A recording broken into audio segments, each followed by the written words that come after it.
So, ito magtitik tayo ng breakfast natin kasi iinom ako ng gamot. So, bago ako iinom ng gamot, lagi akong kumakain ng oatmeal, yung instant oatmeal and then saging. Yun lang ang hinahalo ko.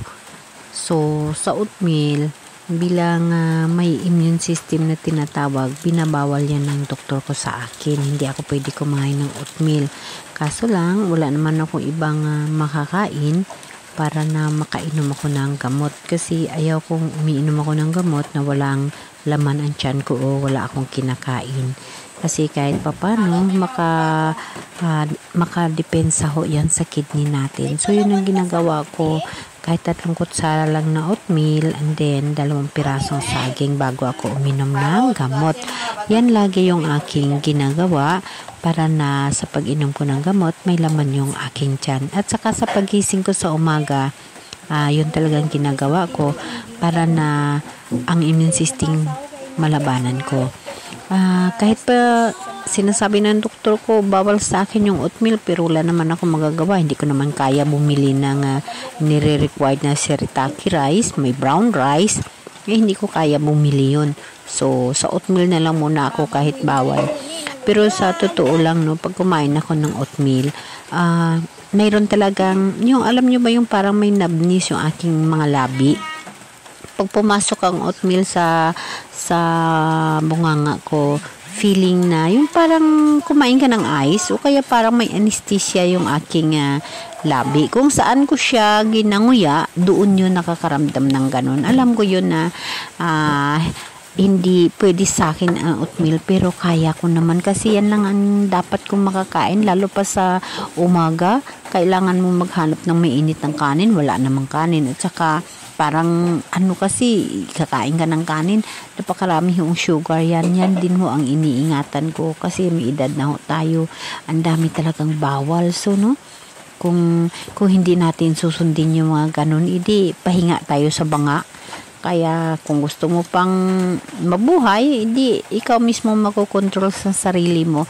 Yun nga, binabawal sa akin ang oatmeal, pero wala akong magagawa kasi yan lang ho yung madali kong kakainin sa umaga para makainom ng gamot. Hindi kasi pwede ako makaramdam ng gutom. Once kasi na makaramdam ako ng gutom, babagsak ako, nanghihina na ho ako niyan. So ganun talaga siguro pag mayroon tayong immune system na tinatawag. Yung immune system ko, allergy ho sa pagkain. Severe allergy ho. Kaya yung mga pagkain ko, kung halos pa, pag susundin ko lang yung gusto ng doktor ko, wala na akong makakain. At saka pag mayroon man, mga dollar ang halaga, mahirap lang ho tayo. So doon na lang ho tayo sa linapuhan. Mas maigi pa nga, totoo guys, mas maigi pa nga yung mga linapuhan yung kakainin ko kasi hindi namimigat yung katawan ko. Pero pag iba-iba yung kakainin ko, ay umiiba rin yung pakiramdam ko. Like lang kagabi guys, kasi yung ulam namin beef na nilaga na mayroong puso ng saging. So sa unang tikim ko pa lang, namigat ako, pero dahil na gusto kong kumain lang ako ng sabaw at saka gulay, hindi ako kumain ng beef. So pinakiramdaman ko lang yung pakiramdam ko. So yun nga, okay lang naman yung pakiramdam ko, pero yung nangangati ako at saka bahing ng bahing, kaya natulog ako sa kakabahing, running nose. Alam ko na mayroong something problema sa kinain ko at alam ko yun, nasa baka ho yun.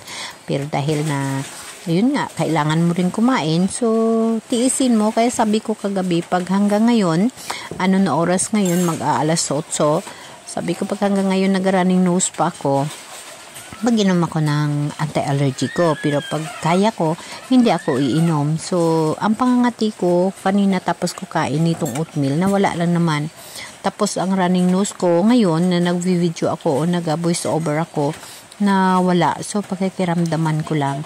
At yun nga sinasabi ko today, hindi ako mag-exercise, wag ko igalaw yung katawan